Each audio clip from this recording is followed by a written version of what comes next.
Aloha and welcome to today's National ANA webinar, Small Business Resources for Native Communities, featuring the U.S. Small Business Administration. This webinar is a national resource of the U.S. Administration for Native Americans. Today is April 27th, 2017, 3 p.m. Eastern. Thanks again for joining us.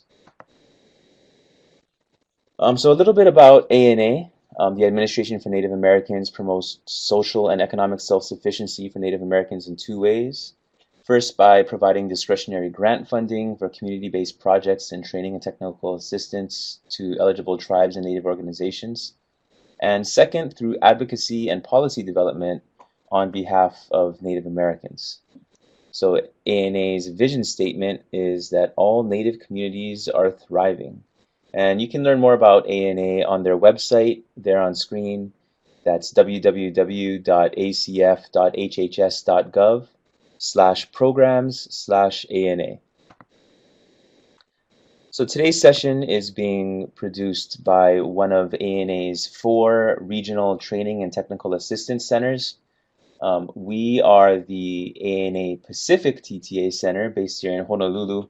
We serve the Pacific region of ANA's service area. So we provide training and technical assistance to the Native communities of Hawaii, American Samoa, Guam, and Northern Mariana Islands. And ANA also operates similar training and technical assistance centers in its other 3 regions, which are the Alaska region, the ANA Western region, and the ANA Eastern region. Our website is up there on screen, anapacificbasin.org. You can visit that site to learn more about what we do and also to find archives of past webinars, including this one, which will be posted online in about a week. My name is Matthew Ng. I'm the Outreach and Technology Specialist here at the Pacific TTA Center, and that's me there on the right side of that photo there, along with the rest of our staff here. So we have a few objectives here for today's webinar. Next week is National Small Business Week, and so we thought that it would be good to highlight some small business resources available to Native organizations, and of course within the U.S. federal government, the Small Business Administration, or SBA, is the go-to source for that. And so we're happy to be able to feature Matthew Stevens from the SBA to share some more resources with us. We are also excited to be able to feature an ANA grantee, in this case Pine Ridge Chamber of Commerce, to share some strategies that they've been using to support small business development in their tribe, on the reservation, excuse me.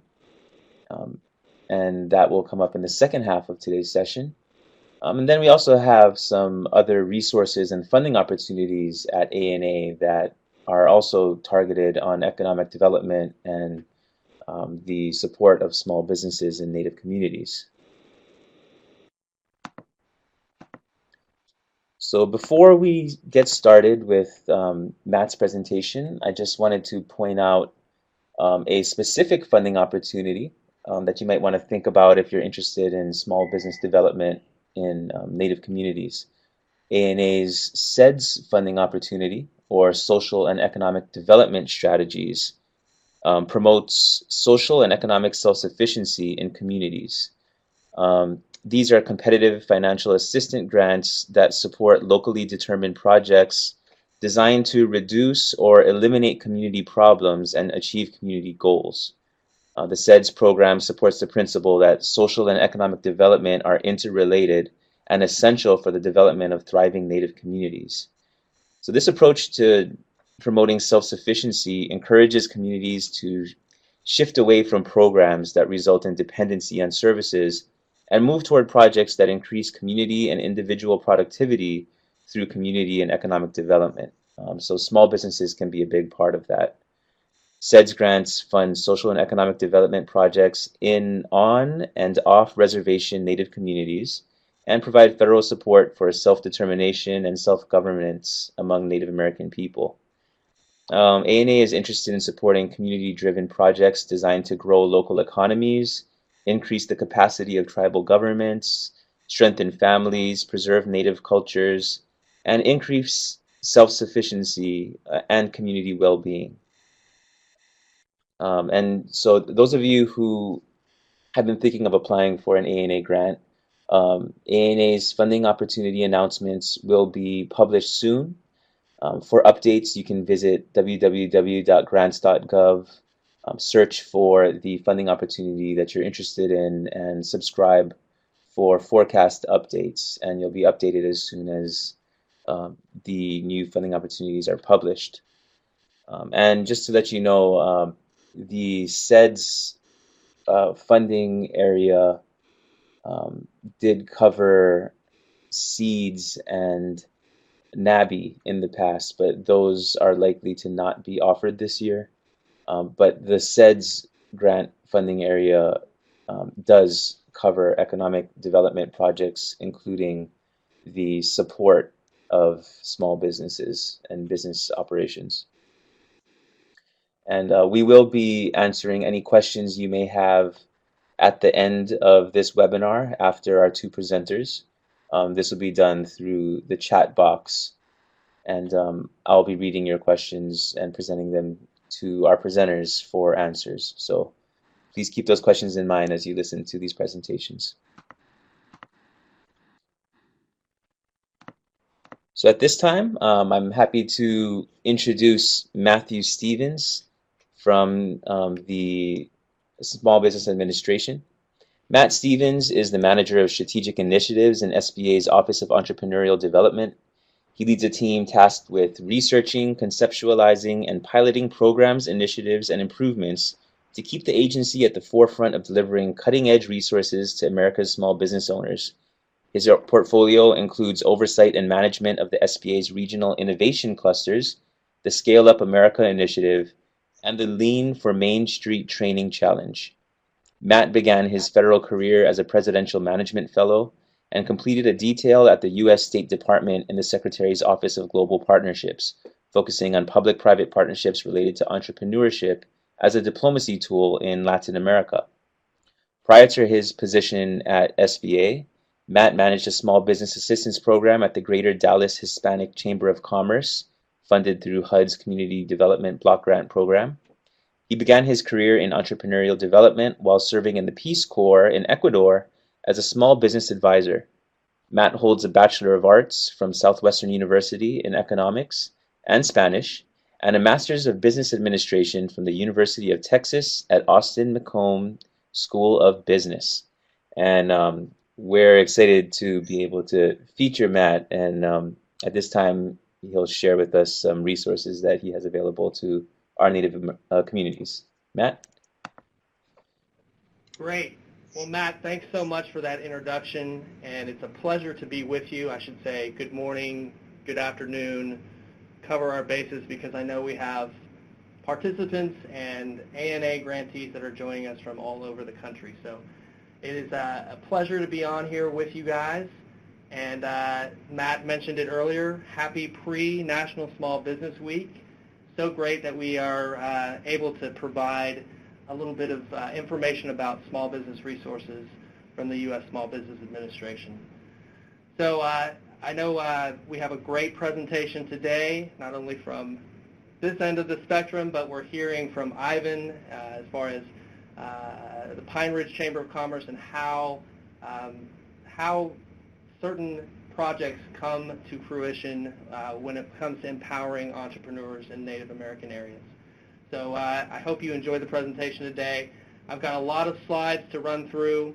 I'll try to do that as quickly as I can and look forward to entertaining your questions at the end.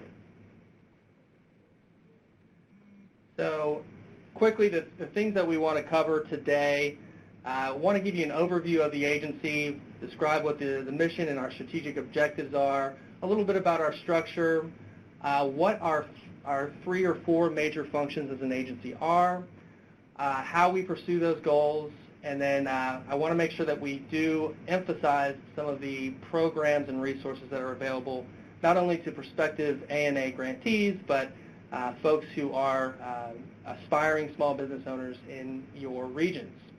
And so certainly we will also share our contact information when if you have questions after this presentation. So quickly, history of SBA. We were founded in 1953 during the Eisenhower administration. Of course, the mission is to strengthen the nation's economy through the strengthening of small businesses and small business owners. Really, we have 3 goals. One is to grow businesses and create jobs. We do that through a variety of ways.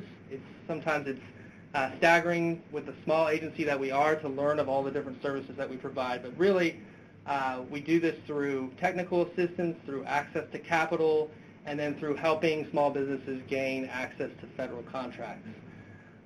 Goal 2, we serve as the voice for small businesses. So we have an Office of Advocacy that is always looking at regulations, looking at the state of the small business, state of small businesses in the economy, and making recommendations on how regulations can be as fair as possible for small business concerns. And then goal 3, of course, is that we continue to strive to be the agency that is relevant, that is cutting edge, so that we continue to meet the needs of small businesses. And that's one of the main functions of my office or my team as a strategic initiatives unit. So we'll go into a little bit about that later. So as we ease in, I figured it'd be good to give you a few small business facts. So what is a small business? Typically the definition is it's a concern or an independent business with less than 500 employees. For you folks who have done some federal contracting in the past, that definition changes based on industry classification. Sometimes we look at revenue ranges instead of employee size when we're looking at setting aside contracts for small business owners. There are about 28 million small businesses in the U.S., and they are responsible for most of the employment across the country, 99.7%. Big stats here, small businesses are responsible for 63% of the net new private sector jobs, and those firms that do export, 98% of them are small businesses. So we're a driver of the U.S. economy.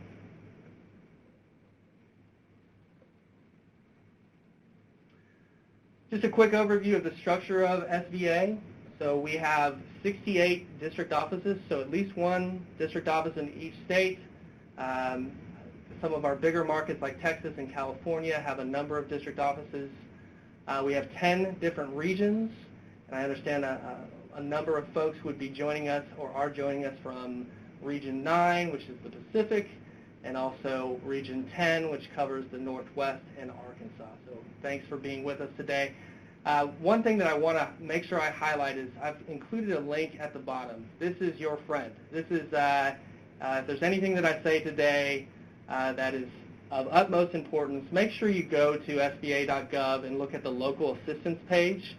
That way you can plug in your zip code, your information, and you can get access to the all of the resources that are available to you, whether it's our district offices, our resource partners, which I'll talk about momentarily, or any other events that could help small businesses gain some more access to resources. So please do go to that. Okay, so the 3 major things that we do at SBA with regard to small businesses is our 3 C's. We're still saying that, right? Capital, contract, counseling. So we'll go into those. What I'd like to do is, with capital, contracting, and counseling, I'm just going to give you some brief examples of some resources that might be relevant to Native American owned businesses. But a few stats. When it comes to capital, we are the nation's largest guarantor of small business loans. So you'll hear things like 7A business loans or 504. These are, I won't go into the semantics of that, but those are types of business loans that you can go to either a bigger bank or a community bank, and the advantage there is that the banking entity has the backing of SBA when it makes loans to a small business. So that way it reduces their risk. And so that is the main way that we provide access to capital to small businesses. But we'll go into a couple of other programs, like our micro-lending program that is an instance where the agency provides direct funds to a lender, and then that lender gives small business loans out. But again, biggest lender, or biggest guarantor of loans in the country. Contracting, that's our second line. So we are making sure that small businesses, again, get access to the contracting opportunities that they deserve. In fact, there is a statute in place that says that 23% of all federal contracts, so the federal budget, 23% of those contracting opportunities should go to small business owners. And that 23% is broken down to a number of different types of small business owners. It includes women-owned small business. There are a few other ones as far as disadvantaged businesses, veteran-owned small businesses.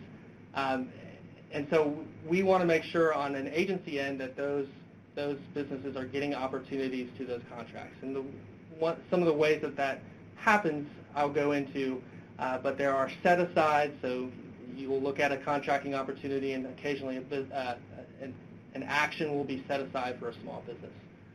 So we've awarded over $459 billion of contracts have gone to small businesses since 2009. Counseling is our third line of business. That's where I fall in the spectrum of small business administration employees. We oversee programs where more than 70,000 jobs are created or retained each year through the assistance that we provide. And recently we've seen $4.7 billion in financing, so access to capital in the form of loans. As far as the lending portfolio, we've assisted the businesses to secure that amount of funding. So those are the big business lines. So I said 3 C's. What I didn't include there is a D as well. D as in dog. So this is a little-known function of the agency in most situations, but we have an Office of Disaster Assistance. So whenever there is a declared disaster, SBA is the first mover into that space. So we are the lender of first resort, and this is not only for small businesses that have been affected by natural disasters, but it's also homeowners or, between homeowners and small businesses. Those are really the portfolio that we're looking at. And here's just an example of some of the major storms and the economic impact that the impact that has gone on with these storms. So Oklahoma, as far as the Moore tornado, we were very involved there. Hurricane Sandy, of course, Hurricane Katrina, and then back in 1994 with the Northridge earthquake in California. So this is just one of the key functions of the agency, that we move in and make sure that we provide loans immediately after a natural disaster. So I'm going to start going into a couple of the resources under each of those lines of business that I think will be very helpful for you to know about. What I want to say at this point is this is by no means an inclusive canvassing of agency resources, and I encourage you, if there are other resources that you'd like to know about, to reach out to me after the webinar, or we can do it a little bit during the Q&A as well. So one of the things that I wanted to talk about in the access to capital line or lane is the microloan program. So SBA defines a microloan as any type of loan that is less than $50,000. It can be even a couple of $100. And the way that we work with micro lenders is there's an application process for you to be accepted, and SBA, as I mentioned before, is able to tranche funding to the micro lender, and the micro lender is then responsible for its own underwriting rules. And this is really the first line of capital for many small businesses. So again, small dollar loans can be used for a variety of things as far as purchasing of equipment,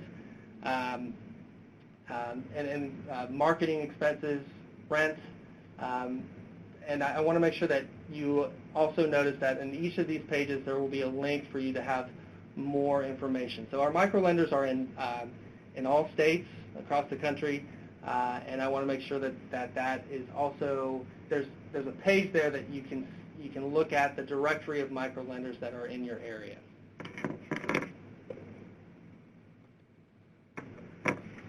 This is also so the 8A program, we're actually shifting into some of the sub-programs under the contracting line of business that I mentioned, the second C. So the 8A program, I'm sure you're well aware of, but if you're not, this is a great technical assistance program as well as access to federal contracts. So the way that this program is done is you apply for 8A business status.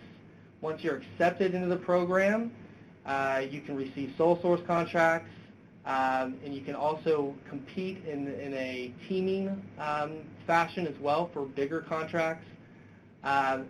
What I want to emphasize here is that tribally owned concerns are definitely part of the mix as far as applicability for the 8A program. So this is just the basic information. I can take some questions about 8A momentarily. And we also have some resources that are available online to learn more about 8A if you'd like to take an online training. Oh, okay. Yeah, thanks. No, I appreciate it. Hey, Matt, am I sounding okay? Can you hear me okay before I go on? Yeah, it sounds okay. Okay, great. Thank you. All right, thanks. I did see a comment in the section that we're not hearing them as well. And I also see a hook'em horns in there. Great to see that there's some other Longhorns in the audience. Very good. All right, quickly, the other program that I want to cover in the contracting lane is the HubZone program. So HubZone is historically underutilized business. The HubZones are established when looking at a number of different parameters with regard to poverty statistics. This is, again, if you are located in a HubZone, the main advantage there is to gain access to contracting opportunities. Oftentimes, with federal contracts, you'll see a set-aside for HubZone businesses. And there is an application process. There are a couple of different requirements, one of which is that your principal office has to be located in a HubZone, and then you have to have at least 35% of your employees also residing in HubZones. The importance here, the reason why I want to emphasize this is that oftentimes, or almost across the board, if a business is located in a tribal area, that is an automatic qualification for HubZone certification. Of course, you have to meet all of those other parameters, but by virtue of being located in a Native American area, you can qualify for the HubZone program. So something to consider there. And at this point, I just want to make sure that I acknowledge our own Office of Native American Affairs, and I appreciate the invitation to speak today. So we have an outstanding office here that does a lot of outreach, a lot of technical and program assistance. And one thing that I want to make sure that you look at that is produced by our Office of Native American Affairs is the SBA Resource Guide. So this is an even more comprehensive look at all the resources that are available via SBA. So thanks again, ONAA, for having me do this presentation. So I'm going to shift quickly to more of a deeper dive of some of the entrepreneurial development services that may be applicable and useful to you folks. This is just a quick graphic of all of the different things. When we look at technical assistance to small business owners, these are the realm of things that we provide assistance in. So from human resources to working on your operation to setting up the right legal structure, we have a network of counselors that are available to teach businesses how to do these things right. This is just a breakout of all the different entrepreneurial development programs that we have as far as broken out by individual guidance, what we have on the internet for the virtual tools, some of our strategic resources, and then some of the programs that are more intensive in support. So yeah, quickly, we do provide training in our Office of Entrepreneurial Development through our grantees to over 1.2 million entrepreneurs. And here are I just want to go quickly through the 3 core programs that our Office of Entrepreneurial Development oversees. One is the Small Business Development Centers. We have approximately 900 service sites across the country. Last year, we provided over 900,000 hours of training. Again, I mentioned at the beginning of the presentation, make sure you go to sba.gov local assistance and you can find where your Small Business Development Center is. This is a great resource, so it's free assistance in most cases for entrepreneurs to sit down on a one-on-one basis to walk through many facets of getting a venture off of the ground. And I do see some questions coming in, and Matt, I know we'll entertain these later. I'm going to run through these slides, so participants, please be patient. I'll make sure that I address those questions. Women's Business Centers, we have over 100 across the country. They serve not only women, making sure that there's an emphasis also on underrepresented and underserved groups. Women's Business Centers provide a lot of great training. So I mentioned Small Business Development Centers are great for one-on-one counseling. Women's Business Centers often offer in-classroom training that's a number of weeks long. Great resources to, again, scale your business. And then lastly, we have SCORE, and SCORE is a network of 10,000 volunteer mentors. In most cases, these are folks that are retired from industry and are volunteering their time, but SCORE also has a number of folks that are currently employed in different age demographics that are offering that support as well. And they do that on both a virtual basis and through our SCORE chapters. So we have a number of SCORE chapters across the country. SCORE.org is also a great resource, but again, if you use that local assistance page, you can find where your nearest SCORE chapter is. And then I'll finish with just a couple of different tools that might be more suited for folks that are interested in becoming ANA grantees. If you are a technical assistance provider, these are a couple of things that you can use if you're working directly with entrepreneurs. So one of these is the SBA Small Business Learning Center. Learning Center has a number of courses, and let me correct myself. The next 2 slides will be more available to technical assistance providers, so teaching you how to provide assistance to entrepreneurs. The Small Business Learning Center, the page that I'm on right now, actually has online courses that are available directly to entrepreneurs. And there are 3 courses that are available that emphasize Native-owned small businesses. One of which is the Small Business Primer, and that is done in conjunction with our Office of Native American Affairs. We also have a business guide for the 8A program for tribal enterprises, and we also have a business development growth for Native American businesses and communities. These are all located at that training website that you see on your screen. Now, these next 2 slides are more available for folks that provide assistance directly to entrepreneurs. So we have a partner training portal where a number of resources as far as teaching someone how to put together a business plan, learning about the lines of access to capital programs that we have as an agency and how you can facilitate helping an entrepreneur put together a loan package, a number of other resources that you would find helpful if you are an entrepreneurial service provider. So that's the partner training portal. And then the last resource that I want to mention that would be available to folks who would like to do some trainings to potential entrepreneurs is called the Business Smart Toolkit. And this is a 3-module program that was developed in partnership with the National Association of Government NAGL, National Association of Government Lenders, and it's kind of a concise way of equipping organizations that don't typically teach small business classes with some basic trainings, and it gives them a roadmap to plug business owners into the next step of resources that would be available to them if they're looking to grow. So this is how to teach the basics of entrepreneurship, how to become credit worthy, and then, as I just mentioned, how to find additional resources. So I will end there. I know that is a fire hose of information, and there's still plenty of other programs that I didn't mention, but I do want to thank Matt for the time again, and thank you for the participants for listening. I look forward to answering your questions. I'll turn it over to Matt.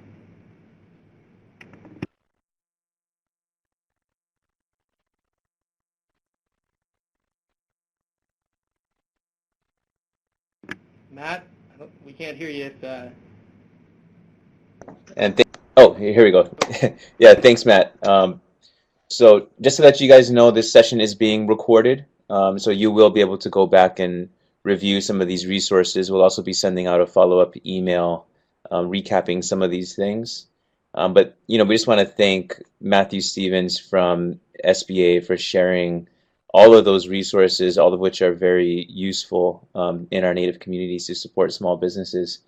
And we will be opening up a Q&A after our next presentation where you can ask Matt your questions. All the questions that have been typed into the chat box, we'll start with those during the Q&A section, so please keep them coming. Thanks again, Matt. So at this time, I would like to introduce Mr. Ivan Sorbel from Pine Ridge Area Chamber of Commerce, one of ANA's grantees. Ivan is the executive director of Pine Ridge Area Chamber of Commerce. Prior to being promoted to the director position, Ivan was employed as a small business advocate and then the acting director. Ivan has been with the Pine Ridge Chamber since October 2001, shortly after the Chamber's inception. He was born and raised in South Dakota. As the son of a BIA employee, he has lived on many different reservations in South Dakota and Nebraska.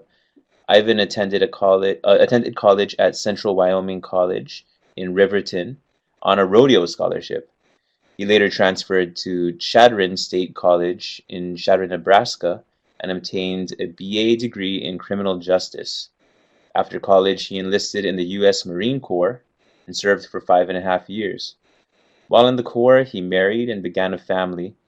Shortly after his discharge, he and his wife moved back to the Pine Ridge Reservation to raise their children.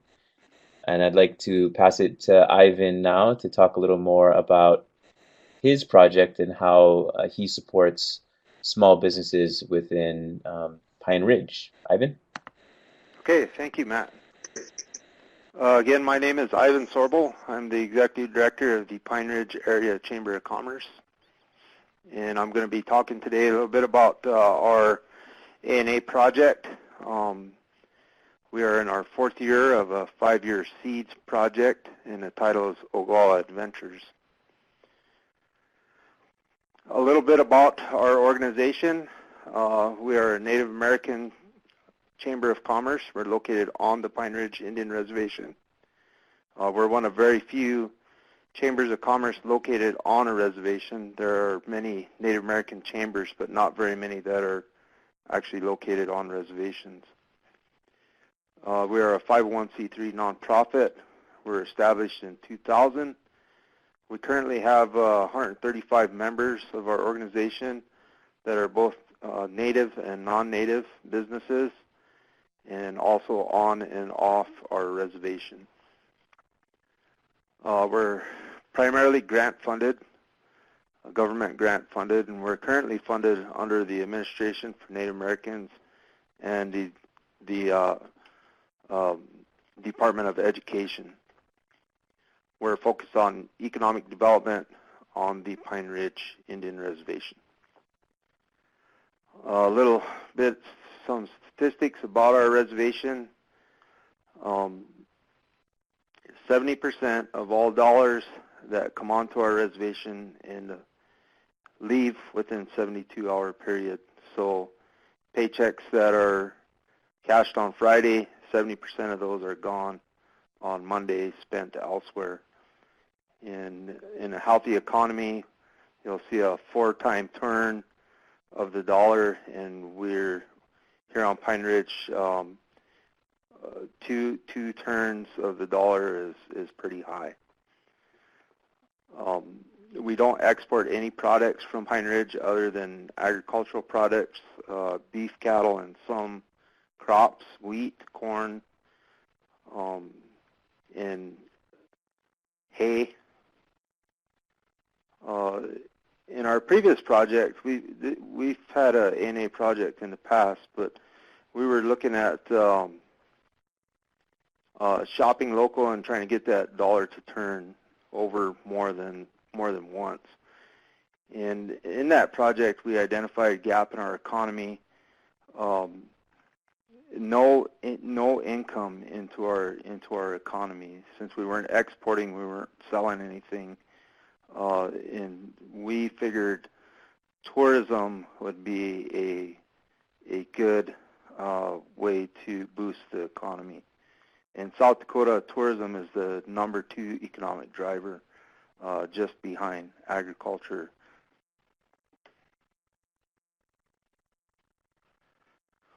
So our project, again, is called Ogawa Adventures. It's an ANA Seeds project. We were funded in the first round of seeds. It's a 5-year project, and we are in our 4th year. Our project is focused on workforce development, youth workforce development, to create jobs in the tourism industry. Pine Ridge, in the last decade, has had an emergence of tourism-related businesses. The picture there is of a motel. This is a pretty early picture of the motel, but it was the first motel on Pine Ridge since 1964. In '64, the motel burnt down, and this was built in 2005. We also had a rebuild of our casino and added a 80-unit hotel in 2006, and we've seen franchises such as Pizza Hut, Subway, Taco John's move into the area, operated by tribal members. Infrastructure improvements, road construction, signage, better marketing. We also have greater Wi-Fi connectability, telephone lines, and such.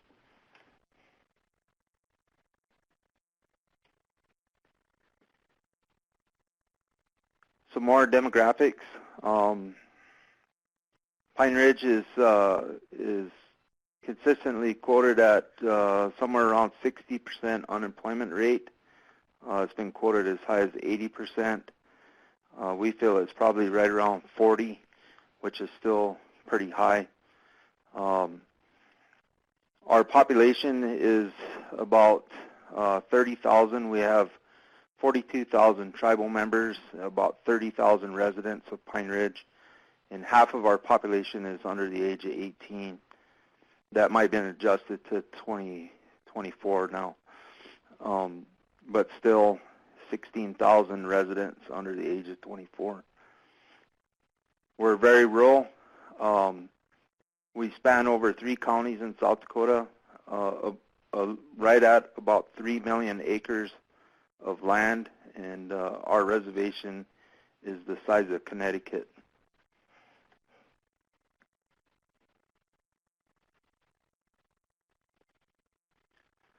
Our approach, workforce development, we had developed a curriculum, a workforce development training curriculum that we deliver to high school students.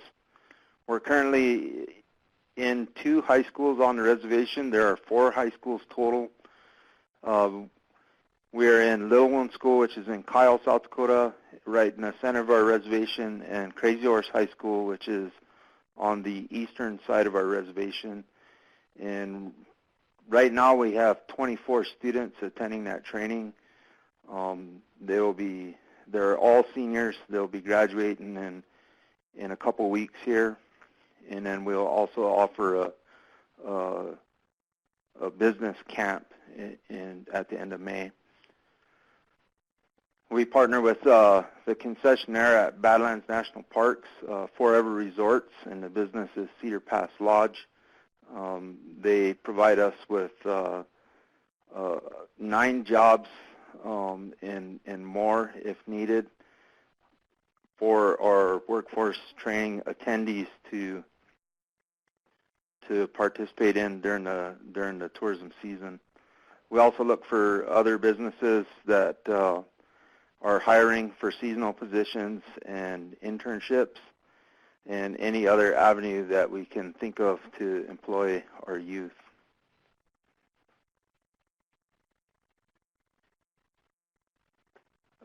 We also looked at in this project, what we figured was in a SEEDS project, we're tasked with developing jobs, and even though we're at a high rate of unemployment and have a pretty good sized population, a lot of people don't have their first job until they're in their mid-20s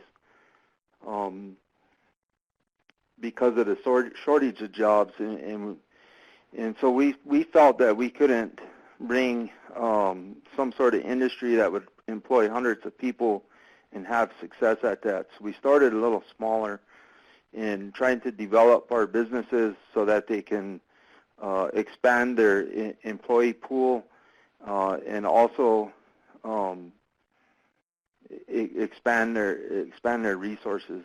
So what we're doing is working in tourism. We're creating events that are near or in partnership with local businesses that would help them expand their customer base. For instance, we have a summer event. It's a rodeo. We run it 8 weeks during the summertime, one night a week, and it's close to the motel, the restaurant, and then we're also expanding the local rodeo business as well. So by expanding customer base, we're expanding the business. Providing training to business frontline staff, customer service is probably our number one training. We offer that 4 to 6 times a year, free to our member businesses. We assist in employee recruitment as well.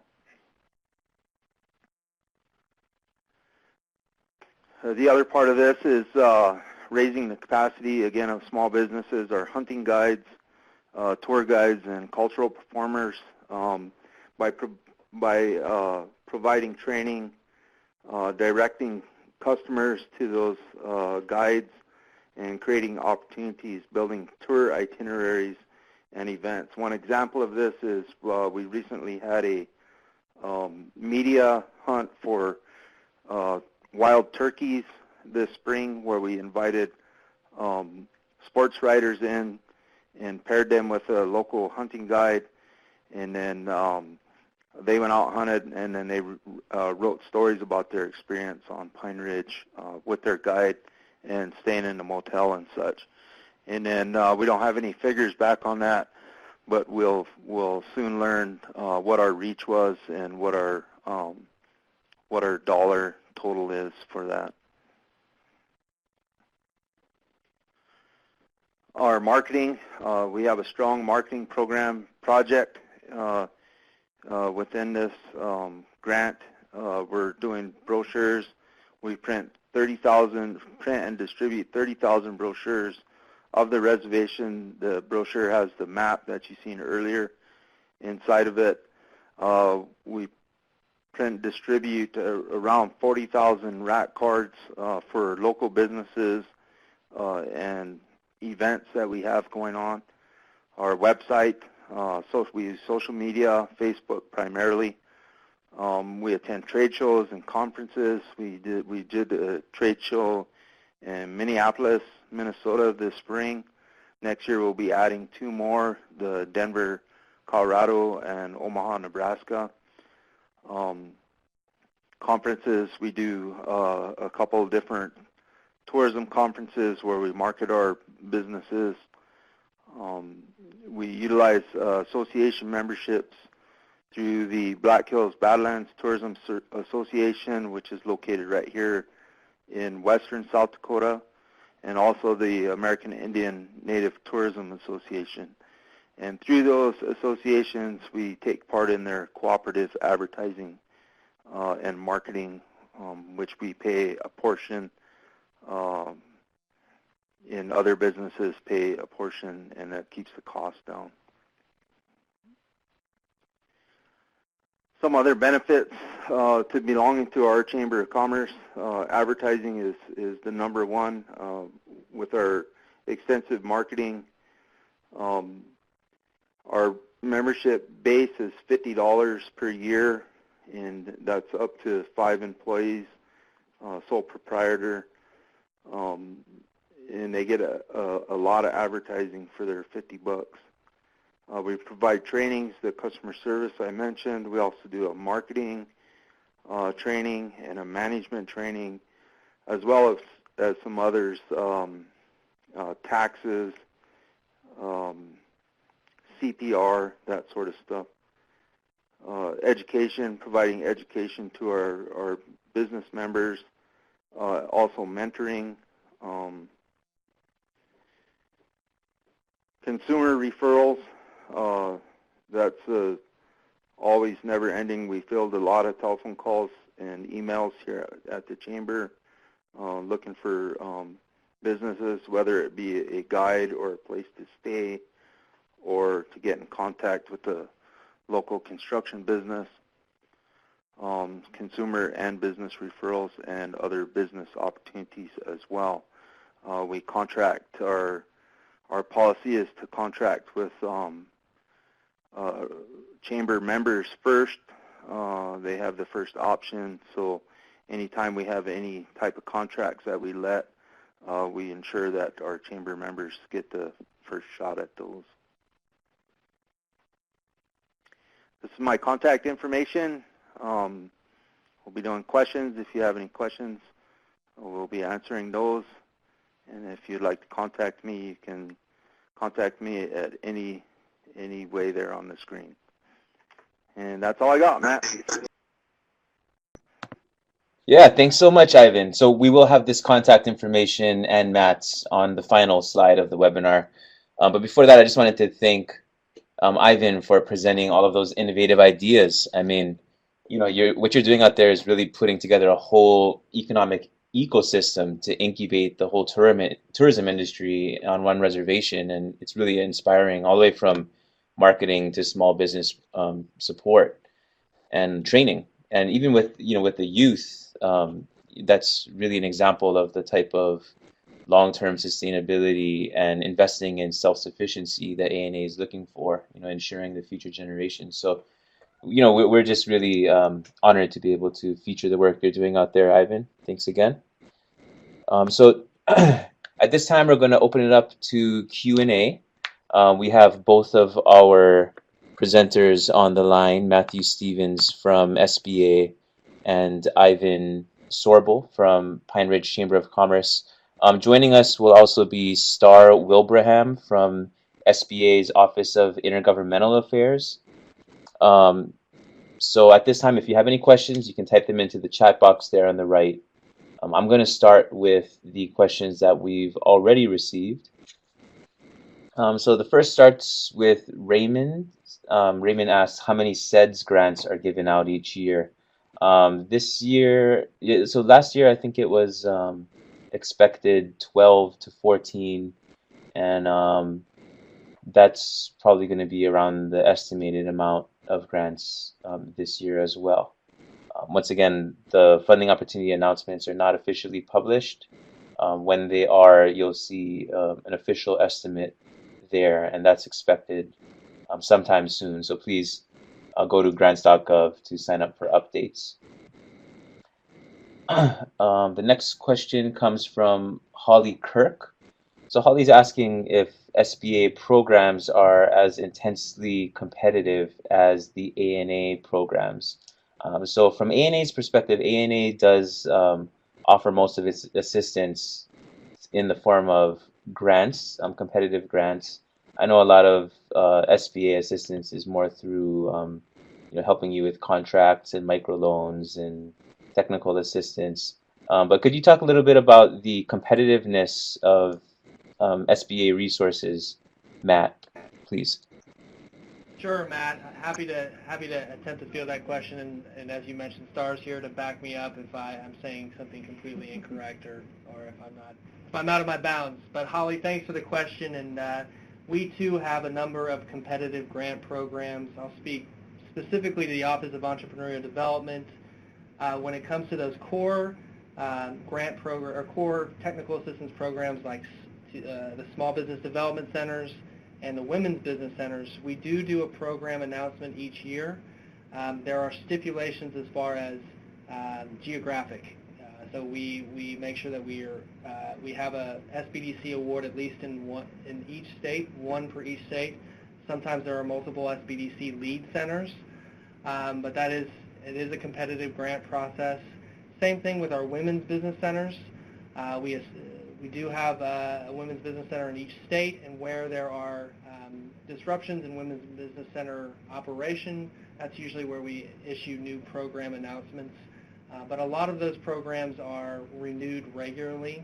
They're cooperative agreements that have options to be renewed. With our SCORE program, SCORE is managed at a national level, so SBA has a relationship with the SCORE Association, and then that money is distributed across the SCORE chapters. But as I mentioned, SCORE is much more of a volunteer-driven program, so there are ways to start a new SCORE chapter up if you're interested. I can talk with you offline, but all to say is when it comes to technical assistance, we do have some competitive grant programs, and we also do some challenges from time to time. So challenge.gov, it's a sort of a new approach on the federal government side to deploying money to seek innovative solutions for different things. STAR has been involved with a program called Startup in a Day that was issued through challenge.gov, and I believe, is it Pine Ridge in the area? Cheyenne Sioux River Tribe actually was one of the beneficiaries of that particular prize, and then also Choctaw Nation was also one of the beneficiaries. So. Right. And I guess just to add to that, so Matt mentioned there are TA programs that are competitive through grant programs. One of the messages that we do try to get out as well, though, specifically for entrepreneurs, is that SBA does not provide grants specifically to entrepreneurs, in that we actually provide guarantees for loans. And so a lot of entrepreneurs come to us asking for a grant, and unfortunately we have to say that that's not something we offer, but we do provide a lot of assistance through our loan programs and our capital access programs. That's a good point. Yeah. Thanks, Star.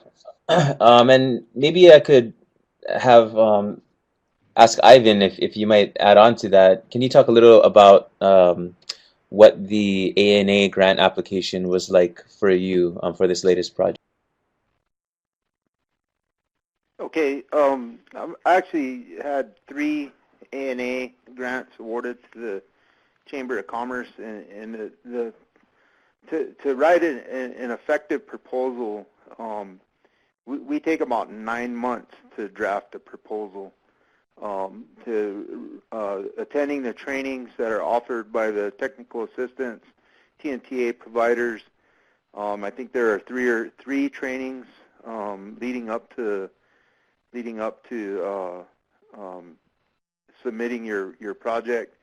Your community involvement is very important, and then acquiring your partnership. So we take when we've drafted these ANA proposals, we've taken up to 9 months to draft them, and to utilize the TNTA providers. Draft a good solid proposal that if there's only 12 or 14 grants available, there's about 300 to 500 applicants a year.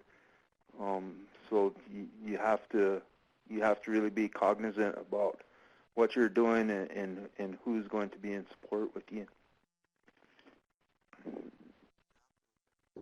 Thanks, Ivan. So the next question we have about a couple minutes left for Q&A. The next question, a quick one from Betty. Is a nonprofit 501c3 organization eligible for 8A status? That would go to Matt. Yeah, Matt. So the question is, can a nonprofit be eligible for 8A status? So if you are a 501c3, you are not eligible, to my understanding, to be an 8A business. That program is specifically for-profit small business concerns. So that is the basic answer is no. You cannot be part of the 8A program as a 501c3. Thank you, Matt. But through through our projects, nonprofits can certainly support the ecosystem in which for-profit small businesses operate, just like what Ivan's doing out there in Pine Ridge. Okay, another question we have: is there a process to be designated or certified as a hub zone? This comes from Catherine McCutcheon out in Samoa. And that would go. Great. Sorry, Matt. So yes, is there a process to be designated or certified as a hub zone? Yes, there's a very, very defined process. There's an application that you fill out. We typically have online functionality, and you can fill out your application online, and there's a number of documents that you have to submit along with your application for SBA to determine whether or not you're eligible to be a hub zone business. What I understand is that application process is not functional right now online because there's some adjustments to the hub zone mapping tool, and there have been a little bit of some technical glitches. But if you do go to SBA.gov to the hub zone page, there's a number of list of the requirements, and then there is an application that you can download and fill out. Thank you, Matt. The next question comes from Betty as well. Will an SBA agency or maybe a technical assistance service be able to help us write a business plan?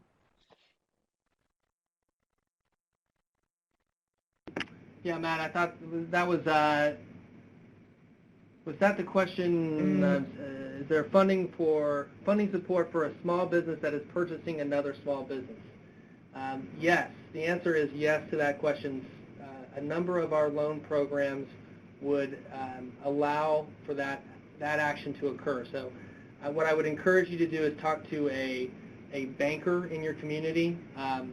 One of the tools that we have that I didn't mention during the presentation is called LINC, L-I-N-C, and we can certainly send that information out, but you can put parameters of your business into this LINC system, and it's sort of like a Match.com for lenders. It'll tell you which lenders would be able to entertain a loan package from you. So yes, that would be an allowable use of funds. We also have a program that is called the Small Business Investment Company.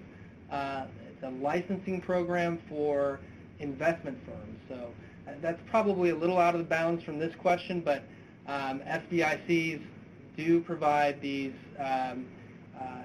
provide a debt mechanism to help augment investment funds, and oftentimes these investment funds are buying small businesses. So that's another example. But I would encourage you to look at LINC and talk to a banker about a plan to acquire another enterprise.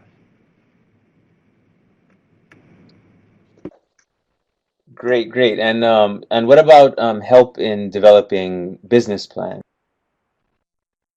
Yeah, Matt, I'm glad you asked. So, or even putting together a loan package.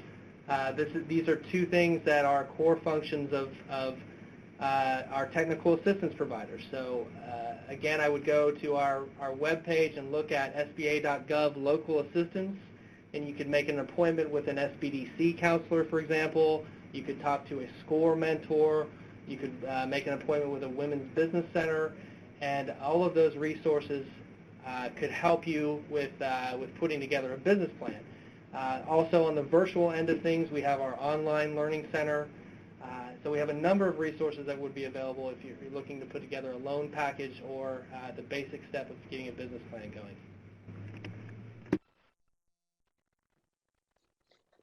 Great, thanks. I have a question for Ivan. What process did you use to get your curriculum into the public schools? Yeah, this was actually quite a task for us. For the first 3 years of this project, we were unable to deliver our curriculum during school hours, so we used after-school programs and we used camps to do it. It wasn't until we were awarded a grant under the Department of Education, and where the 2 schools that we're in are actually partner schools under that grant. Even though Little One was a partner school under our ANA, we were unable to get in. So what we did is, through this new partnership, is we at Little One School, which is the larger of the 2, we were able to get an elective course, and we're piloting this spring, so it's only for seniors, and it's only one class a day, and we're only in there twice a week. And at Crazy Horse, we attach to an existing class. I believe it's a government class, a senior government class, that we come in and we deliver our curriculum during that time period. So it was quite challenging to get into the school day, but if you can create that partnership with your local school administration, it is possible. There's room for elective courses, especially for seniors. Great, thank you, Ivan. And we have time for one more question. So this one's going to be on microloans for Matt. And so we have a couple of questions asking for more information on microloans, specifically on writing your own underwriting rules, and if they can qualify for a re-lending program. Could you please address those? Sure, Matt. So with regard to the underwriting rules, yes, I did mention that it is very much up to the micro-lending intermediary to set the bounds of how they do the vetting and how they determine how to make those micro loans. So an example would be some micro-lenders have more tolerance for lack of a way to collateralize the loan.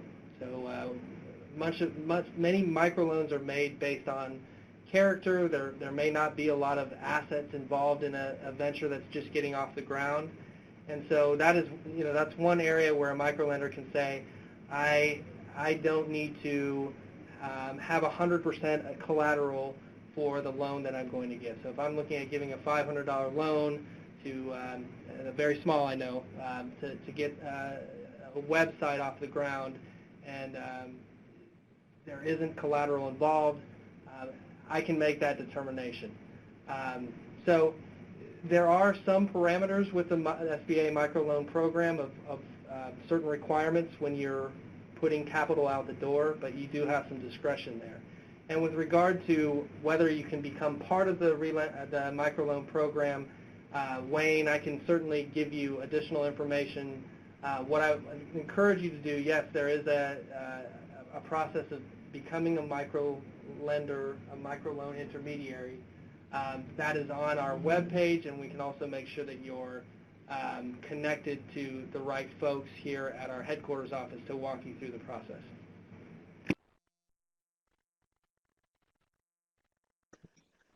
All right, thank you very much, Matt. So the rest of your questions, feel free to direct them at the presenter directly. We'll have their contact information in the last slide as well as in a follow-up email. So yeah, I just wanted to thank again Matt and Ivan for taking the time to share with us all the resources that you have there at the SBA, Matt, and all of the inspiring ideas that you're implementing at Pine Ridge, Ivan. It's all very inspiring to those of us looking to do economic development in our native communities. So at this time, I'm going to wrap up the webinar. So first, I'm just going to point you to some additional ANA resources that you might want to check out. And these are all found in ANA's resource library on their website. You can see the URL there, acf.hhs.gov/program/ANA, which is their site, /resource library. Like I said, the ANA SEDS grant is going to be available for application soon once the funding opportunity announcements are published. You can find updates on that on grants.gov by searching for the funding opportunity and subscribing to the forecast updates. Or you can subscribe to the mailing list of your local ANA Technical Assistance Center. Looking at Ivan's project, you might also be interested if you're going to do some type of youth training program for small business development in ANA's iLead program, which fosters leadership and resiliency in youth ages 14 to 24. We also do these webinars twice a month on Thursdays. And so some of the past webinars you might be interested in include indigenous production and marketing of native goods, and using native nonprofits to diversify revenue streams and sustain programs.